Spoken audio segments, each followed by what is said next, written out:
Setiap tahun di Indonesia tuh ada salah satu pergerakan manusia paling masif di planet ini. Namanya mudik, sebuah tradisi tulang kampung yang skalanya wah luar biasa banget. Yuk kita coba bedah fenomena yang satu ini. Coba deh bayangin, 100 juta orang lebih bergerak hampir barengan dalam waktu yang super singkat. Ini bukan sekedar jalan-jalan liburan biasa ya.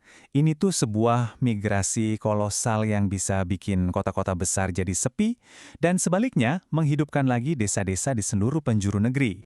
Oke, sekarang pertanyaannya, apa sih yang bikin jutaan orang ini rela capek-capek, desek-desekan, ngabisin uang cuma buat pulang kampung? Apa ini cuma soal tradisi aja? Atau ada hal lain yang lebih dalam di baliknya?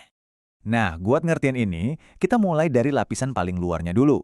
Gambaran mudik yang paling ideal, yang kita semua tahu lah. Ini adalah soal sebuah kepulangan agung yang penuh arti, baik secara spiritual maupun budaya. Kutipan dari Prof. Hotman ini nangkep esensinya banget. Jadi, mudik itu bukan cuma perjalanan fisik dari kota ke desa, tapi ini adalah sebuah kewajiban, sebuah adat yang udah mendarah daging, di mana urusan spiritual dan budaya itu lebur jadi satu. Ada dua konsep kunci yang jadi lem emosionalnya. Yang pertama, silaturahmi, yaitu semangat buat nyambungin lagi tali persaudaraan, ketemu langsung, maaf-maafan. Terus yang kedua, keluarga kangen. Ini istilah yang pas banget buat ngegambarin rasa rindu yang sama-sama kuat antara yang di rantau dan yang di kampung. Dua hal ini kalau digabung, jadi kayak magnet raksasa yang susah banget ditolak. Dan ini yang penting banget buat dicatat ya, tujuan perjalanannya tuh bukan cuma sebuah tempat di peta, tujuannya adalah Pepunden. Ini adalah konsep tentang tanah leluhur, tempat di mana akar identitas kita berasal. Jadi bisa dibilang ini adalah perjalanan buat kembali ke titik nol kita. Tapi, ya namanya juga tradisi ya, mudik itu nggak diam di tempat. Dia terus berkembang, terus beradaptasi sama zaman. Coba deh kita lihat gimana tradisi ini berevolusi dari waktu ke waktu. Kalau ditarik ke belakang, sejarahnya tuh panjang loh. Awalnya dari zaman Majapahit, di mana para pejabat pulang ke pusat kerajaan. Tapi, ledakan besarnya itu terjadi di tahun 70-an, pas banyak banget orang pindah ke kota-kota besar. Dan sekarang, wah, udah beda lagi ceritanya. Teknologi udah ngubah total wajah mudik, mulai dari cara pesen tiket sampai infrastruktur jalannya. Bedanya tuh kelihatan banget kan? Dulu motivasinya murni tradisi, sakral banget. Sekarang, udah lebih fleksibel. Kadang malah jadi ajang buat pamer atau flexing kesuksesan di rantau.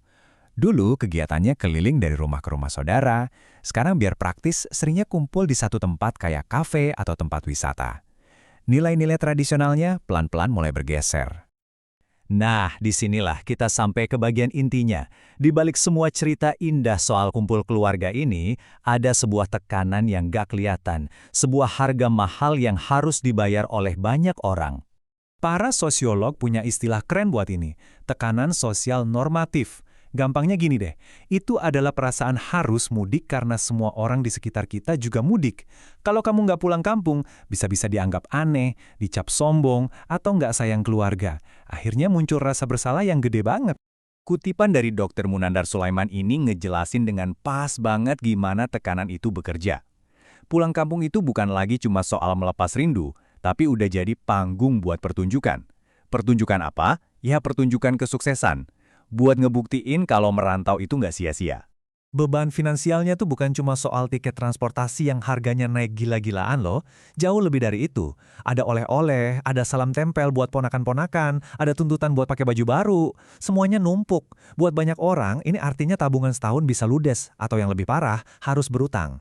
Selain dompet yang nangis, mental juga bisa kena.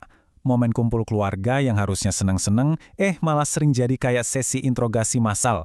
Gaji berapa sekarang? Calonnya mana kok sendiri terus? Kapan beli rumah?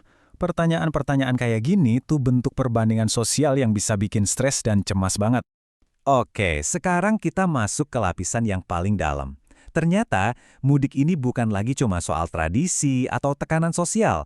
Ini adalah sebuah cermin raksasa yang merefleksikan seluruh struktur masyarakat di Indonesia. Coba lihat tabel ini, jelas banget kan bedanya? Satu tradisi yang sama, tapi dirasain dengan cara yang beda banget sama tiap kelas sosial. Buat kelas atas, mudik itu pilihan yang nyaman, semacam wisata nostalgia. Buat kelas menengah, ini adalah kewajiban sosial dan arena pembuktian diri. Nah, buat kelas bawah, ini adalah perjuangan yang berat, atau bahkan sebuah kemewahan yang mereka nggak bisa nikmati. Di sini kita lihat gimana sistem ekonomi ikut bermain. Rasa rindu itu sendiri, rasa kangen kampung itu udah jadi barang dagangan, udah jadi komoditas. Perusahaan transportasi, pusat perbelanjaan, sampai iklan-iklan di TV, semuanya dapat untung dari tekanan budaya yang bikin kita harus pulang. Emosi kita yang dijual. Pertanyaan ini penting banget buat kita pikirin. Pembangunan infrastruktur gede-gedean kayak jalan tol itu memang bagus. Tapi, sebenarnya buat siapa? Tentu, ini sangat membantu mereka yang punya mobil pribadi. Tapi gimana nasib jutaan orang lain yang masih bergantung sama bus atau kereta api yang seringkali kurang diperhatikan? Kesenjangan jadi makin kelihatan. Dan ini mungkin bagian yang paling ironis ya. Tiap tahun masalahnya itu-itu aja. Macet horor berhari-hari, harga tiket meroket, angka kecelakaan naik. Tapi entah kenapa, semua ini selalu dianggap kayak kejutan tahunan, bukan sebagai cerminan dari kegagalan perencanaan jangka panjang. Penderitaan orang banyak seolah dinormalisasi jadi bagian dari tradisi. Jadi, setelah kita bedah semua ini, kita sampai pada sebuah pertanyaan mendasar. Dengan semua komersialisasi dan tekanan sosial yang ada, apakah mudik ini masih bisa kita sebut sebagai ritual budaya yang sakral? Atau jangan-jangan ini udah berubah jadi sebuah pasar raksasa yang digerakkan oleh konsumsi? Pertanyaan ini bawa kita lebih dalam lagi. Kampung halaman itu kan terus berubah, ya. Orang tua makin menua, sawah mungkin udah dijual, teman-teman masa kecil udah pindah. Mungkin yang kita tuju saat pulang itu bukanlah tempat yang ada sekarang, tapi sebuah ilusi. Sebuah kenangan indah tentang rumah yang mungkin udah nggak ada lagi. Dan sebagai penutup, mungkin pertanyaan yang paling penting adalah tentang diri kita sendiri. Waktu kita pulang, siapa sih yang sebenarnya kita jumpai? Apakah keluarga kita yang sekarang? Atau cuma bayang-bayang masa lalu kita? Atau jangan-jangan, kita cuma mau ketemu lagi sama versi diri kita yang lebih polos, yang dulu kita tinggalkan di kampung halaman sebelum berangkat merantau? Sebuah pertanyaan buat kita renungkan bareng-bareng.